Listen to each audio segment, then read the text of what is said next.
I hope you understand this story. So, after this explanation, let's come to the word meanings you are having in your textbooks. Pent up. Pent up means which have not been expressed. Second, subsidized means lessen यानी कम हो जाना. Distraught means extremely upset. Fourth one, conviction means confidence. Vigorously means energetically. Applause. Applause means a noise made by a person or group of people clapping their hand and sometimes shouting to show appreciation and enjoyment.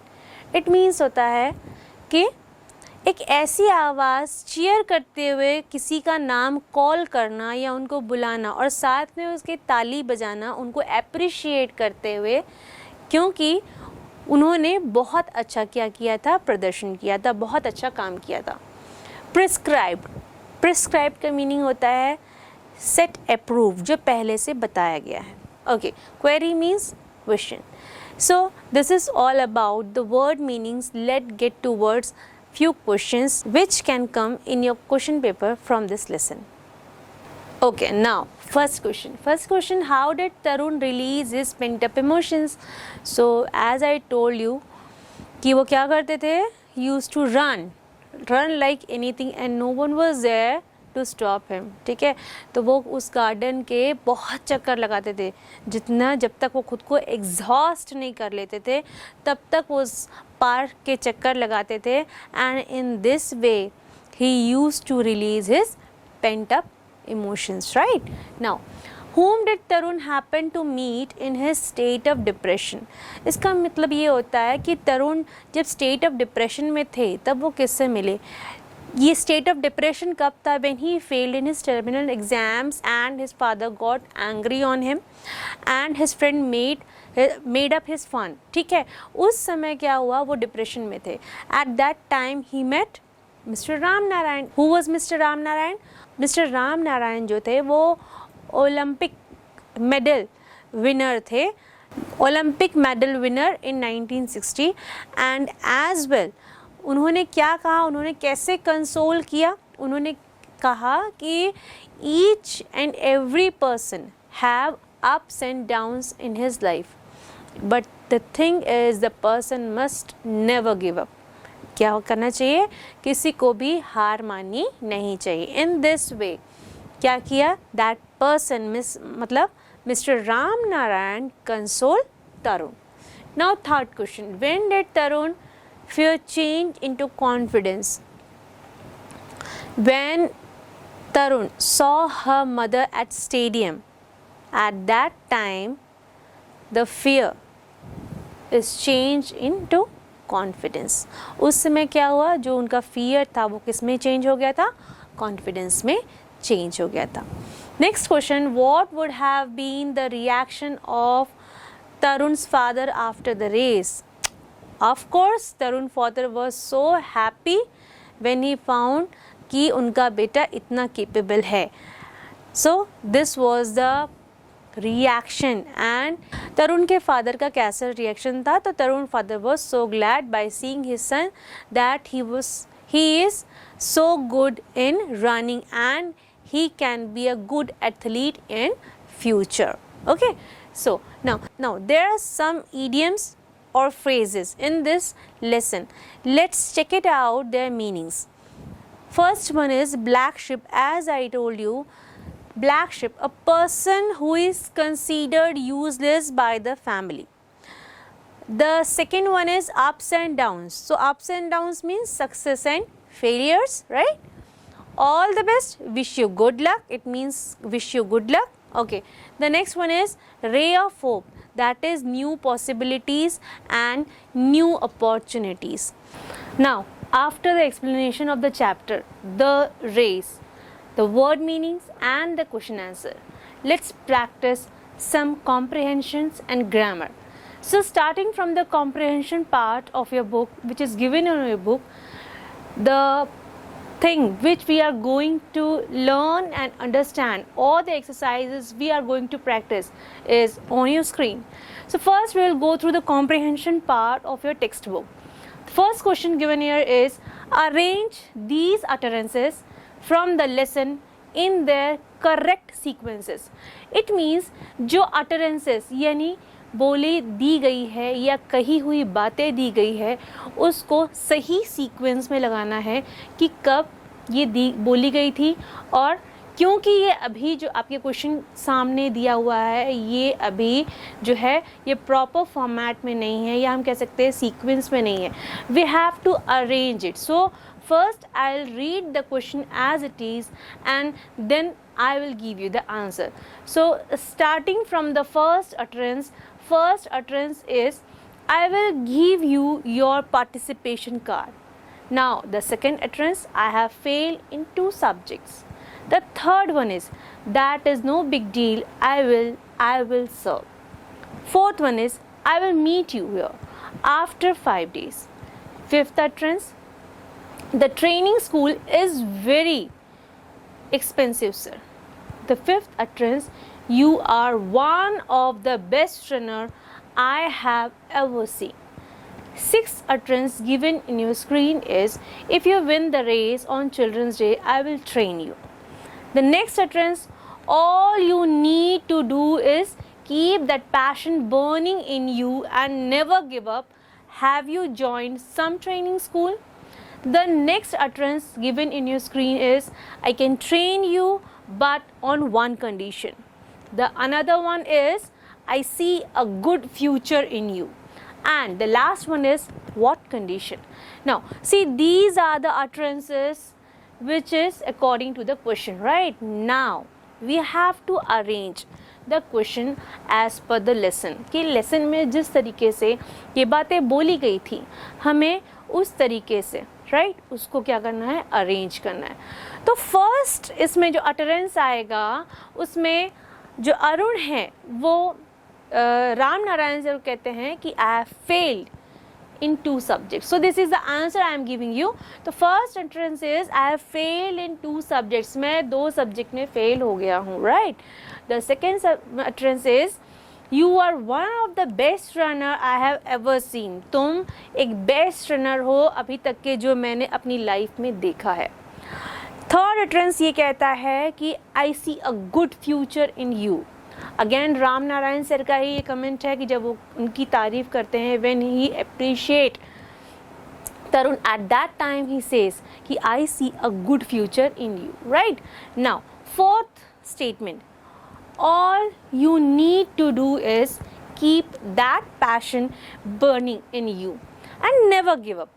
उस समय वो ये भी add करते हैं कि बस आपको करना क्या है कि अपने अंदर उस पैशन की आग को जलने देना है और उसको कभी भी आपको रुकने नहीं देना और आपको कभी उसको करने से रुकना नहीं है. इसी स्टेटमेंट को आगे कंटिन्यू करते हुए कहते हैं have you join some training school. क्या तुमने कोई ट्रेनिंग स्कूल ज्वाइन किया है. So this is the utterance. इसके बाद कौन सी अटरेंस आती है. फिफ्थ वन जो अटरेंस है वो है जब अरुण उनसे कहता है sir the training school is very expensive. कि सर जो ट्रेनिंग स्कूल्स हैं बहुत एक्सपेंसिव हैं. इस पर वो एक जोक भी करता है कि sir I am still unemployed, अगर आपको ये लेसन याद है तो. राइट. नेक्स्ट इसके बाद का एट्रेंस क्या. इसके बाद का एट्रेंस है I can train you but on one condition. Again Ram Narayan sir बहुत सीरियस होते हैं इस चीज़ के लिए और वो कहते हैं कि मैं तुम्हें ट्रेन कर सकता हूँ लेकिन बस एक कंडीशन पर. तब तरुण कहते हैं व्हाट कंडीशन, ऐसी कौन सी कंडीशन है सर. तो ये था नेक्स्ट अटरेंस. अब 8th वन जो अटरेंस है वो है if you win the race on childhood I will train you. अगर तुम चिल्ड्रंस डे पर होने वाले रेस को जीतते हो तब मैं तुम्हें क्या करूँगा, ट्रेनिंग दूंगा.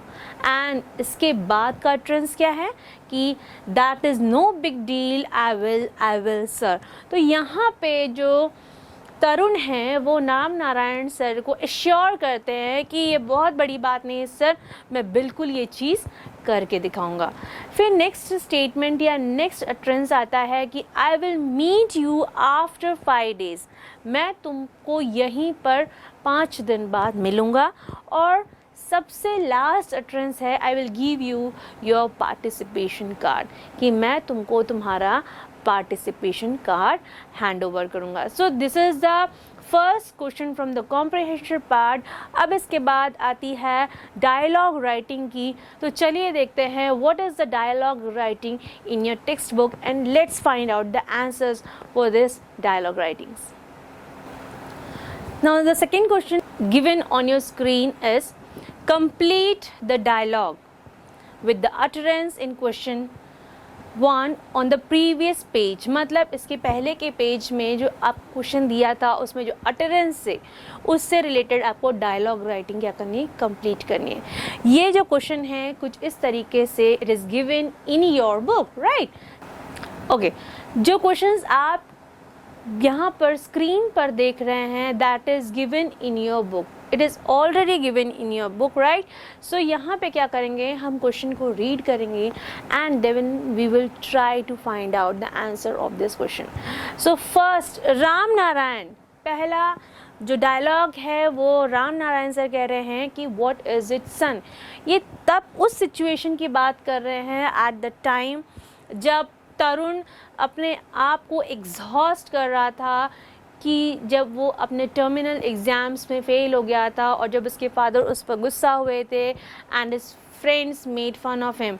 Eight that time what he did कि he went to the garden and he just made 10 to 20 rounds of that park. और वो तब तक अपने आप को एग्जॉस्ट कर रहा था जब तक कि उसके इमोशंस बाहर नहीं आ गए और जब तक कि वो एकदम थक कर चूर नहीं हो गया, जब तक वो खुद एग्जॉस्ट नहीं हो गया, right.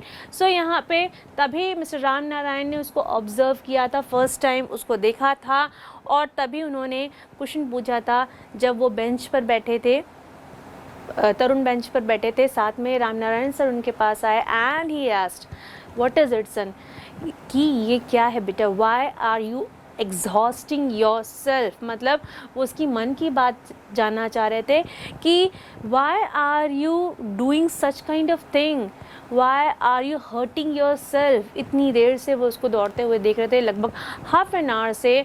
So here the thing came out from the Ram Narayan sir कि कम से कम मैं पूछ तो लूँ what is the sort of problem और what is the thing bothering him, कौन सी ऐसी चीज़ है जो उसको बॉदर कर रही है और जिस वजह से he is acting like this और he is exhausting himself, right।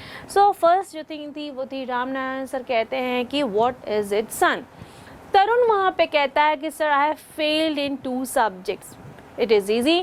again Ram Narayan sir बोलते हैं you are the one best runner I have found in my life और I have seen in my life. यहाँ पे वो वाला स्टेटमेंट आएगा जब राम नारायण सर उसको ये कहते हैं। अगेन तरुण का स्टेटमेंट है, तरुण के स्टेटमेंट में वो कह रहा है थैंक यू सर, क्योंकि यहाँ पर जो है राम नारायण सर उसको अप्रिशिएट कर रहे हैं कि you are the one of the best runner जो कि राम नारायण सर ने अपनी लाइफ में देखा है, राइट। आगे अगेन राम नारायण सर का एक कमेंट है या उनका डायलॉग है। राम नारायण सर कहते हैं I see a good future in you, मैं तुम में एक बहुत शानदार या बहुत अच्छा फ्यूचर या भविष्य देखता हूँ। इसके बाद फिर से तरुण का एक कमेंट आता है या डायलॉग है कि it's so kind of you sir, sir आपकी इतने अप्रिसिएशन के लिए धन्यवाद, आप बहुत दयालु हैं इसलिए मुझे ऐसा कह रहे हैं, राइट, मुझे अप्रिशिएट करने के लिए कह रहे हैं। Now Ram Narayan sir all you have to do, कि आपने इस चैप्टर में पढ़ा हुआ है जहाँ पे लिखा है all you have to do is to just let the thing burn inside you and never give up, right. यहाँ पे यही स्टेटमेंट आता है। फिर एक स्टेटमेंट आप उस वहीं पे देख रहे हैं हैव से स्टार्ट हो रहा है, तो हैव से स्टार्ट होने वाला स्टेटमेंट वही है कि have you join any training school, right. तो वहाँ पे आपको वहाँ लिखना है, वहाँ पर आपको have you join any training school लिखना रहेगा, राइट। फिर से यहाँ पे राम नारायण सर का एक नेक्स्ट स्टेटमेंट आता है कि all you have to do is just to let the burn the passion inside you and never give up. और उसके बाद फुल स्टॉप है, उसके बाद अगेन आपको लिखना है हैव के बाद। वहाँ पे सर पूछते हैं कि have you join any training school, so this is the statement you have to write in your text book as an answer. Now Tarun का स्टेटमेंट क्या होता है, तरुण का स्टेटमेंट में दिया हुआ है द, राइट, उसके बाद फिलअप है। तो वहाँ पे जो तरुण का स्टेटमेंट था याद करने की कोशिश कीजिए कि वो क्या कहते हैं। वो कहते हैं sir the training school is expensive, कि ट्रेनिंग स्कूल बहुत एक्सपेंसिव है, राइट। तो राम नारायण सर उस समय क्या कहते हैं, आई के बाद फिर से आपको एक फिलअप दिखाई दे रहा है, तो वहाँ आपको फिल करना है जो राम नारायण सर ने कहा था, राइट, कि I can train you, right, I can train you but one condition, but on one condition, ठीक है। यहाँ पे तरुण पूछता है व्हाट कंडीशन, व्हाट के बाद फिलअप में आपको क्या लिखना है, कंडीशन।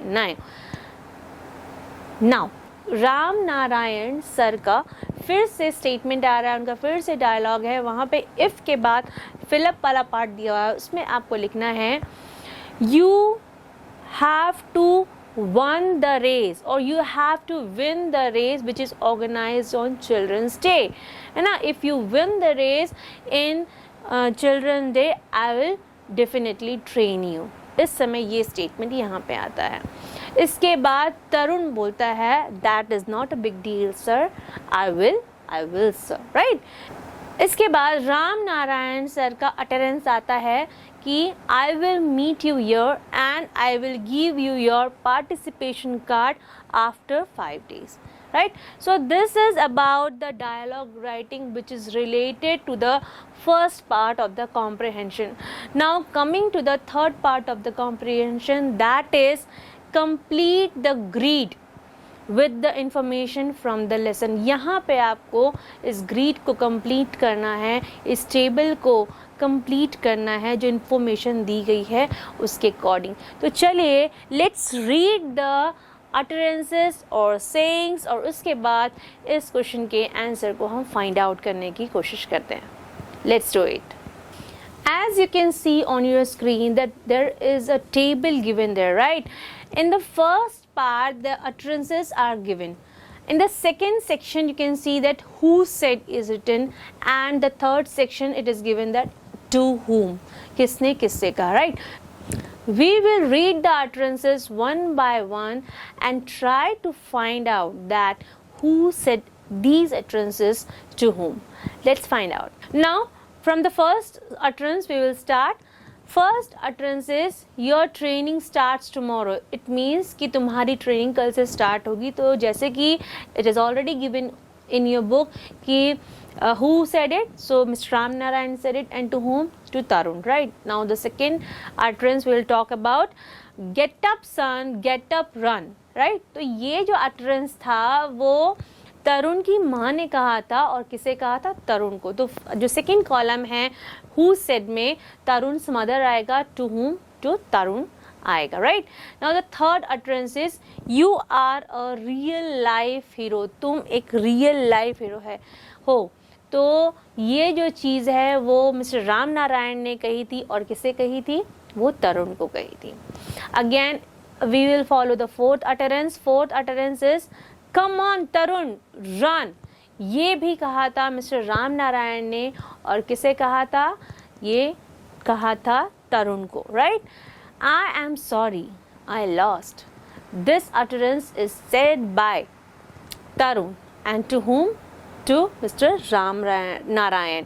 कब कहा था, जब 3 बार ट्राई करने के बाद भी वो चिल्ड्रंस डे का जो रेस है उसको हार जाता है, then he feel so sad, so bad, and finally he said to mister Ram Narayan कि sir I am really very sorry I lost the race, right. So यहाँ पे जो अटरेंस है it is said by Tarun to mister Ram Narayan, right.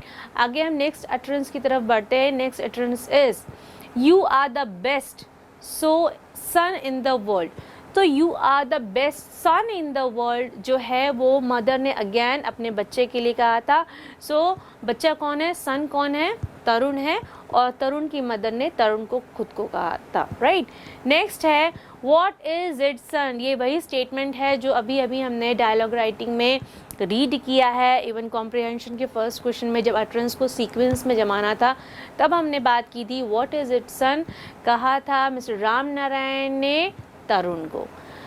Last one, hello all the best.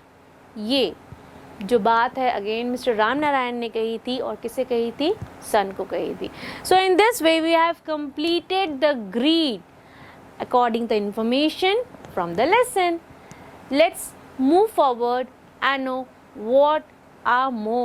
what is more for us in the vocabulary section or grammar section.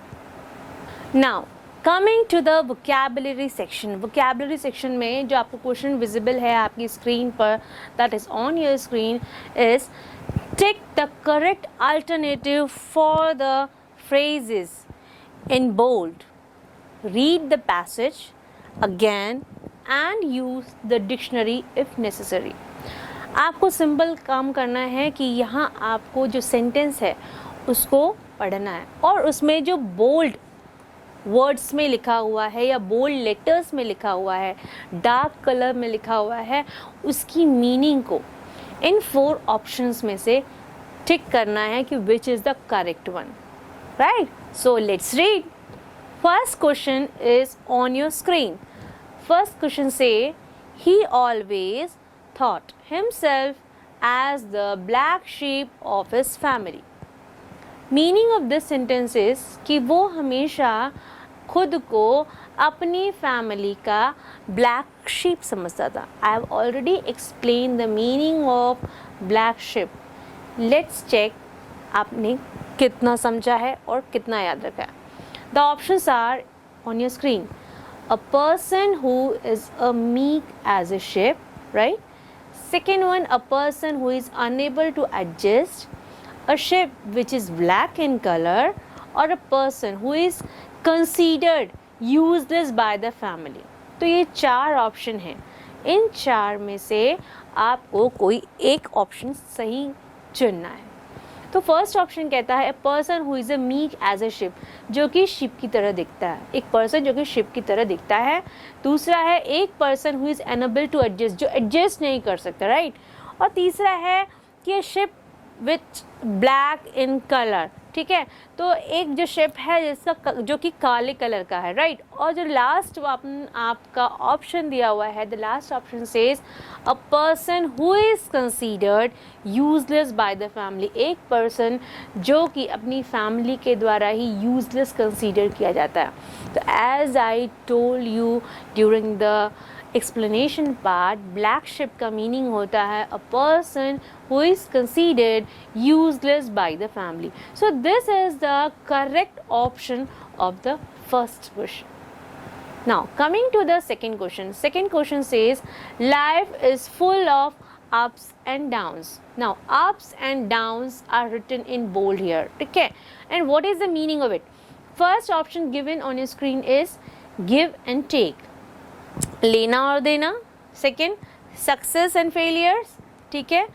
It is very easy. आप समझ सकते हैं success मतलब किसी चीज़ को हम किसी काम को करने के लिए हमने जो सोचा है वो पूरा हुआ तो हम सक्सेसफुल है. फेलियर अगर हमने पूरा नहीं कर पाया तो that is failure. Okay. Moving up and down, this is the third one कि हम ऊपर नीचे चल रहे हैं या मूव कर रहे हैं. तो fourth one is many good things, बहुत सारी अच्छी चीज़ें. राइट. तो it is I know very clear कि success and failure means second option is the correct answer for this question. Now moving towards the third question which is on your screen. The third question says all the best. all the best. आपने बहुत commonly इस phrase को सुना हुआ है. right? तो it means wish you good luck or always do good to all, take good care of yourself or all is well with you. चलिए इन options की मीनिंग समझते हैं. First wish you good luck. Wish you good luck मतलब आपका दिन शुभ हो, या इसका मीनिंग है कि विश यू गुड लक मतलब आपका जो समय है या दिन है वो अच्छा रहे, शुभ हो, उसके बाद always good to all, always do good to all, मतलब हमेशा क्या करो, दूसरों के लिए अच्छा करो। थर्ड ऑप्शन कहता है take good care of yourself, अपनी अच्छी तरीके से केयर करो। फोर्थ कहता है all is well with you, सारा कुछ ठीक है तुम्हारे साथ। तो ऑल द बेस्ट का मीनिंग होता है wish you good luck. Let's check out the fourth question and the fourth question is on your screen. आप हमेशा सुना है, ये बहुत ही कॉमन सा फ्रेज़ है कि हम कोई अच्छा काम करने जा रहा है या कोई एग्ज़ाम देने जा रहा है या कुछ ऐसा शुभ काम करने जा रहा है तो हम उसे क्या कहते हैं, ऑल द बेस्ट, कि आपको आपके काम में सक्सेस मिले, राइट। तो आइए इसका मीनिंग जानते हैं और इसके सबसे पहले ऑप्शंस रीड करते हैं कि ऑप्शंस क्या है। फर्स्ट ऑप्शन आपकी स्क्रीन पर है विश यू गुड लक, जिसका मतलब होता है कि आपका दिन शुभ हो या मैं आपको शुभ जो है विश कर रहा हूँ कि आपका जो भी कार्य है वो अच्छे से हो जाए, ठीक है। Always do good to all, सब के लिए अच्छा काम करें। तीसरा है take care of yourself, take good care of yourself, अपनी अच्छे से केयर लें। या all is well with you, आपके साथ सब सही है। तो इसमें से जब हम ऑल द बेस्ट की मीनिंग की बात करते हैं तो ऑफ कोर्स इसका आंसर होगा विश यू गुड लक। आइए हम देखते हैं कि what is the next question and the next question is on your screen. Next question is on your screen. The next day brought a new ray of hope. Ray of hope. ये सारी चीज़ें मैं आपसे पहले discuss कर चुकी हूँ, but as a question अब इसके आंसर्स बताना भी ज़रूरी है कि इस मीनिंग क्या है, इसका मीनिंग क्या है। The next day brought a new ray of hope, जो अगला दिन है वो एक नए होप के क्या लाता है, किरण लेके आता है। रे मतलब होता है किरण, राइट। सो हर नया दिन आपके लिए कुछ नया लेके आता है। नाउ इसका मीनिंग क्या हो सकता है। फर्स्ट ऑप्शन है न्यू पॉसिबिलिटीज़, फिर सेकेंड है टर्निंग पॉइंट्स, फिर थर्ड है एस्पिरेशन और फोर्थ है एक्सपेक्टेशंस। तो ऑफ कोर्स इसका जो मीनिंग होगा वो है new possibilities. So here we and answer the following question, या हम इसे कह सकते हैं मल्टीपल चॉइस क्वेश्चन। इस तरीके से we ended the multiple choice questions, right. Now इस वोकैबुलरी के सेकंड पार्ट में हम आते हैं और सेकंड पार्ट को जानने और समझने की कोशिश करते हैं कि what is the second part और किस तरह के क्वेश्चंस इसमें आ रहे हैं। Let's go through it. Now the question is on your screen. Pick out a word from the box which describes Tarun's feelings expressed by each of the following utterances and write it in the space provided. You can consult a dictionary for help. तो इस पूरे question का meaning ये है कि आपको क्या करना है एज बीइंग अ स्टूडेंट, यहाँ जो अटरेंसेस दिए हुए हैं उसको रीड करना है और उन अटरेंसेस के समय तरुण के मन में क्या फीलिंग चल रही थी, क्या इमोशंस आ रहे थे, उसको समझते हुए उन फीलिंग्स को या उन इमोशंस को आपको फिलिप्स में लिखना है। आपके हेल्पिंग बॉक्स में जो वर्ड्स दिए हैं वो हैं zeal, determination, joy, shame, frustration. Zeal का मीनिंग होता है ग्रेट एनर्जी या एंथुसियाज्म होता है, राइट। और डिटर्मिनेशन का मीनिंग क्या होता है, having firmly decided to do something, कि आप डिटरमाइंड हो गए अब ये करना है, मतलब करना है, पूरा का पूरा दिल लगा करके, मन लगा करके किसी काम को करने को हम क्या कहते हैं, डिटरमाइंड होना। जॉय मतलब हैप्पीनेस होता है। शेम मतलब शर्म होती है, किसी काम को न करने पर जिस तरीका का फीलिंग आता है, शेमफुल फीलिंग आती है कि जो हम कर सकते थे बट हम नहीं कर पाए, तो वो शेमफुल फीलिंग को हम शेम कह रहे हैं। Frustration, it is related to irritation या गुस्सा, नाराज़गी। तो फ्रस्ट्रेशन इस चीज़ से रिलेटेड है। आइए हम अटरेंस को रीड करते हैं। Let's read the utterance and try to understand what are the emotion at that time Tarun was facing, right? The first utterance is on your screen. I failed in 2 subjects. अगर कोई बच्चा या हम कभी 2 subject में fail हो जाएंगे, उस समय हमारे पास कैसे इमोशंस होंगे? The same emotions was there at the same time Tarun was facing. तो हमें क्या लगेगा? शेम फील करेंगे. तो यहाँ पे जो फिलिप्स में आपको इमोशन लिखना है या आपको जो फीलिंग उसकी लिखनी है, that is shame. Second one, Tarun practised vigorously for 5 days. vigorously मतलब continuously, राइट? तो तरुण ने क्या किया? continuously 5 दिन प्रैक्टिस की, है ना? तो with zeal, great जो है एनर्जी के साथ, फुल एंथुसियाज्म के साथ, बिना रुके और बिना थके. vigorously मतलब continuously, बिना रुके, बिना थके. तो with continuous तो आप इसे लिख सकते हैं zeal या with full of energy, right? next statement, he couldn't believe his ears, tears filled his eyes. इस जो अटरेंस का मीनिंग होता है वो ये है कि वो अपने कानों पर विश्वास नहीं कर पाया और उसकी जो आंखें हैं वो खुशी से भर आई थी, राइट? खुशी तो मैंने खुद से जोड़ दी, उसकी आंखें भर आई थी. ये तब की बात है जब तरुण जो है he failed to win the race, but then also the audience were cheering for him, right? The audience were cheering for him क्योंकि उसने पूरे डिटर्मिनेशन के साथ उस रेस को जीतने की कोशिश की थी and he never give up. ठीक है, वो रुका ही नहीं उस रेस में, राइट? वो कितने बार भी गिरा लेकिन वो रुका नहीं. तो यहाँ पे जो फीलिंग की बात आ रही है, that is joy, right? next statement, Tarun got up and ran with all the strength he had. तरुण उठा और फिर से जितनी भी अपनी स्ट्रेंथ थी उसके साथ वो दौड़ लगाया. तो यहाँ पे आती है बात डिटर्मिनेशन की, हिम्मत की, उसकी जिद की कि वो करना चाहता है, कितना डिटरमाइंड है, right? Now he wanted to erase the day from his life. जब भी हम किसी चीज़ में फेल होते हैं या हम किसी ऐसी सिचुएशंस के थ्रू जाते हैं जिसे हम फेस नहीं करना चाहते या जिसके बारे में हम भूलना चाहते हैं, कोई सिचुएशंस ऐसी हो चुकी हैं, at that time we want to erase those moment or those part of life. तो यहाँ पे उस सिचुएशन को लेके क्या होता है? फ्रस्ट्रेशन आता है, गुस्सा आता है, राइट? तो हम यहाँ पे जो तरुण की फीलिंग है उसे हम फ्रस्ट्रेशन का नाम देंगे. नाउ अब आप आई होप कि you know the meaning of all these helping words, right? zeal, determination, joy, shame, frustration. चलिए आइए एक और एक्सरसाइज प्रैक्टिस करते हैं and then only we can understand that completely whether you have understand the meaning of these words or not. तो चलिए फिर से प्रैक्टिस करते हैं न्यू सेंटेंसेस के साथ.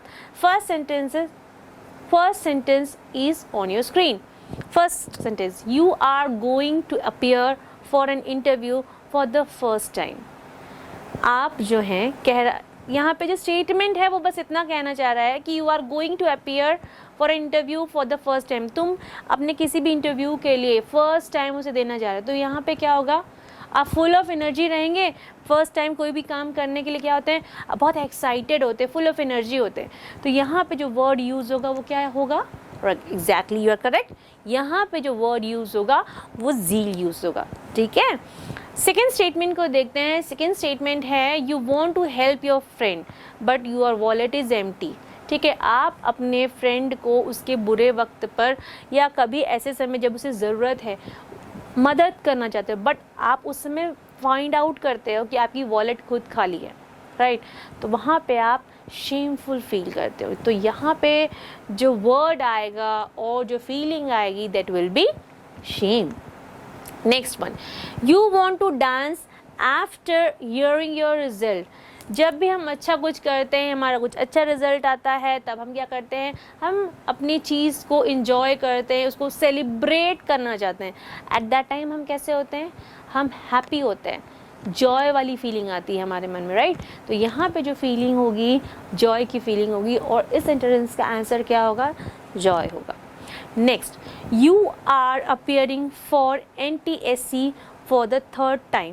This is some kind of entrance exam or a kind of exam जहाँ पर कोई भी अगर थर्ड टाइम अपीयर कर रहा है, उसे उसके लिए फाइट कर रहा है ताकि उस एग्ज़ाम को क्लियर कर सके तो वो क्या है, बहुत ही डिटरमाइंड है, किसी भी तरीके से जो गोल उसने या जो ऑब्जेक्टिव डिसाइड किया हुआ है वो उसको फुलफिल करना चाहता है या पाना चाहता है, राइट। तो यहाँ पे जो फीलिंग है वो डिटरमाइंड फीलिंग आएगी। Next one, you don't want to talk to anybody after the competition. Competition हुआ उसके बाद आप किसी से बात नहीं करना चाहते, हो सकता है आप उस कंपटीशन में आपने अच्छा परफॉर्म नहीं किया हो। एट दैट टाइम आप कैसा फील करेंगे, एट दैट टाइम आप फ्रस्ट्रेटिंग फील करेंगे, राइट। तो यहाँ पे जो आपकी इमोशंस हैं वो फ्रस्ट्रेशन के इमोशंस आएंगे। सो इस तरीके से we have learn the meanings and the sentences related to the feelings. So in this way we have completed the vocabulary. Next switch to the other part of this segment. Now after the comprehension part, vocabulary part, coming to the grammar portion of the textbook, right, from the same lesson. तो यहाँ पे आप question देख रहे हैं, fill in the blanks with the correct form of verbs given in brackets. So this is all about the practice. Still I will give you the answers of this question, right. Let's read the fill-ups and then we will find out the answer for this question, right. So first, if you wish to become a good athlete, you, आप देख रहे हैं bracket में have है, right, to practice hard, has और have का use हो रहा है। तो यहाँ पे जो स्टेटमेंट है, राइट, कि if you wish to become a good athlete, अगर तुम एक अच्छे एथलीट बनना चाहते हो तो you have to practice hard, आपको क्या करना पड़ेगा, हैव का यूज़ करना पड़ेगा, you have to practice hard. Now training will work if you, again bracket में नो है तो सेम एज इट इज़ हम नो की जगह नो ही लिखेंगे, हाउ टू यूज़ इट, ठीक है। If you get up early and run at your top speed, अगर तुम जल्दी उठते हो और अपनी टॉप स्पीड में दौड़ते हो, you will see that you gain pace quickly, तुम यहाँ पे बहुत ही जल्दी तुमने क्या कर लिया, पेस यानी स्पीड को पकड़ लिया। If you have determination, success will follow, and if you try hard you can overcome all hurdles। और तुमने अगर अपनी सक्सेस पानी है तो क्या करना है, तुमको ट्राई करना है, तभी तुम जितने भी तुम्हारे हर्डल्स है उस पर ओवरकम कर सकते हो। If your family boost you up, you will get success in the earnest। I believe if you have less money you will never feel the lack of it।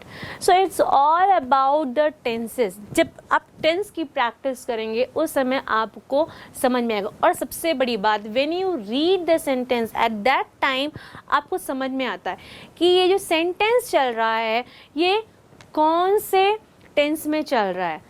Present tense के present indefinite में है, right, कि present continuous tense में है, कि present perfect tense में है, कि प्रेजेंट जो है वो परफेक्ट कंटिन्यूस टेंस में।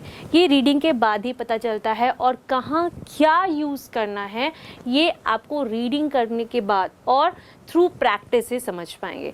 तो जो इसका थॉरो पार्ट है ना, जो डिटेल पार्ट है वो टेंस वाले पोर्शन में हम करेंगे। अभी ये आंसर्स आपके लिए सफिशिएंट है। एक और क्वेश्चन आता है आपकी बुक में, वो है कि in your notebook rewrite the following paragraph using unless in place of if, make changes wherever necessary. ठीक है, तो आपको एक पैराग्राफ दिया है जिसमें इफ लिखा हुआ है, राइट, और जहाँ पर इफ लिखा है उसको रिप्लेस करना है एंड अनलेस से, राइट। लेकिन thing is, condition given is कि जहाँ नेसेसरी हो वहाँ। चलिए इफ़ के साथ पहले जो है पूरे पैराग्राफ को रीड करते हैं, देन उसके बाद हम इफ़ को रिप्लेस करेंगे अनलेस से और उसके बाद उसको समझने की कोशिश करेंगे, राइट।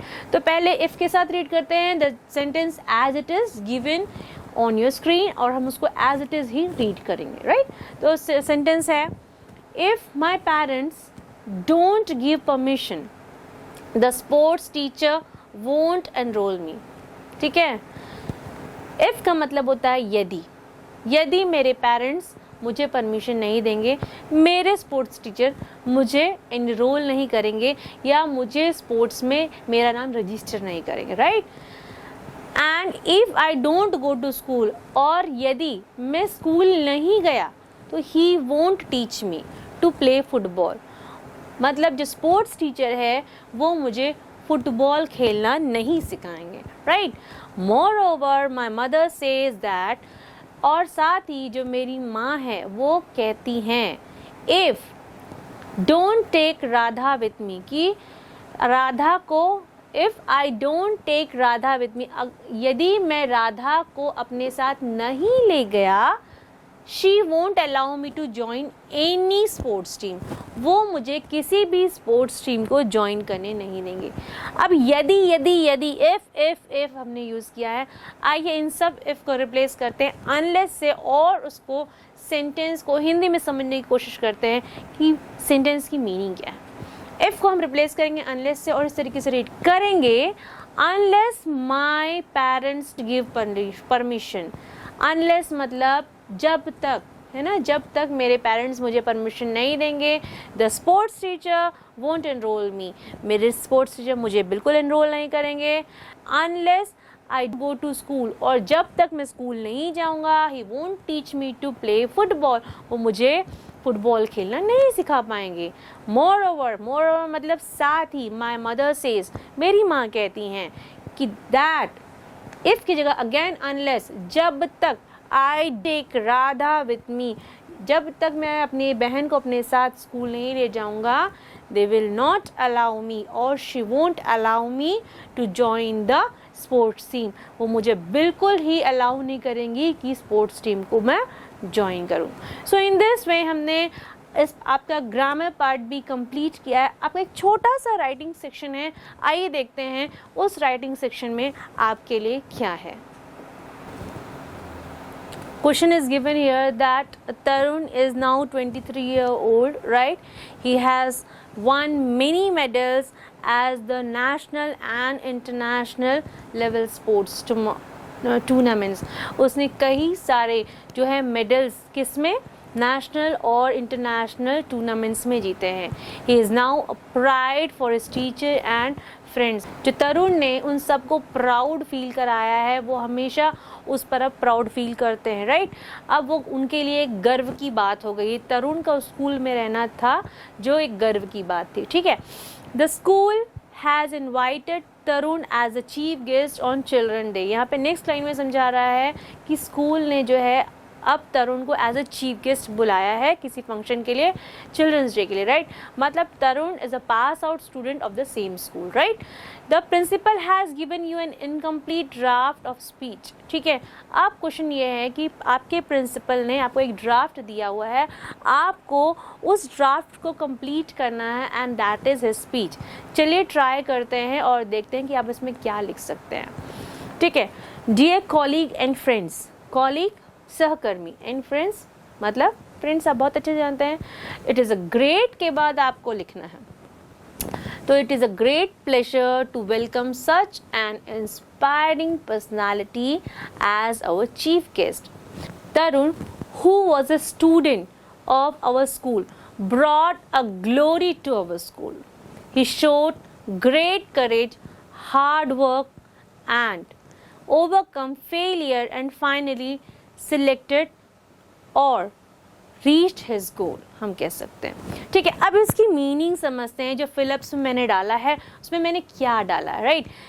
आपको क्वेश्चन दिया है, it is a great, great के बाद पूरा वैकेंट है, वहाँ पे क्या लिखा है, मैंने क्या बताया आपको, great pleasure to welcome such an inspiring personality, है ना। मैं एज अ प्रिंसिपल अगर मैं बोलूँगी तो मैं क्या बोलूँगी कि आज मैं बहुत खुश हूँ क्योंकि मैंने ऐसे प्रेरित करने वाले पर्सनालिटी को अपने स्कूल में एज अ चीफ गेस्ट बुलाया है। इस सेंटेंस का मीनिंग ये होता है, right. Tarun who was a student of our school was a student of our school, क्योंकि वो उन्हीं के स्कूल का स्टूडेंट था। Brought a glory to the school, उसने क्या किया है, अपने स्कूल के लिए एक ग्लोरी और एक प्राइड की बात बनाई हुई है, क्योंकि उन्होंने बहुत सारे मेडल्स अचीव किए थे या लिए थे नेशनल और इंटरनेशनल जो है स्पोर्ट्स के through. He showed great courage and hard work, उन्होंने क्या दिखाया है, बहुत जो है करेज के साथ, बहुत हिम्मत के साथ ये काम किए और बहुत मेहनत की है इसके पीछे, हार्ड वर्क लिखना है आपको। And overcome the failure and finally, और जितनी बार वो फेल हुए हैं उतनी फेलियर्स को वो ओवरकम किए हैं, मतलब उनको पार किए हैं, और फाइनली क्या किए हैं, रीच्ड हिज गोल, और फाइनली वो अपने गोल की तरफ जो उन्होंने डिसाइड किया था वो उसकी तरफ रीच कर लिए हैं या पहुंच चुके हैं। So this is about the writing section और a short speech by a principal you have to complete. So in this way I have completed all the segments of the lesson The Race. I hope you understand this lesson. We will meet once again in our lesson. Till then, bye.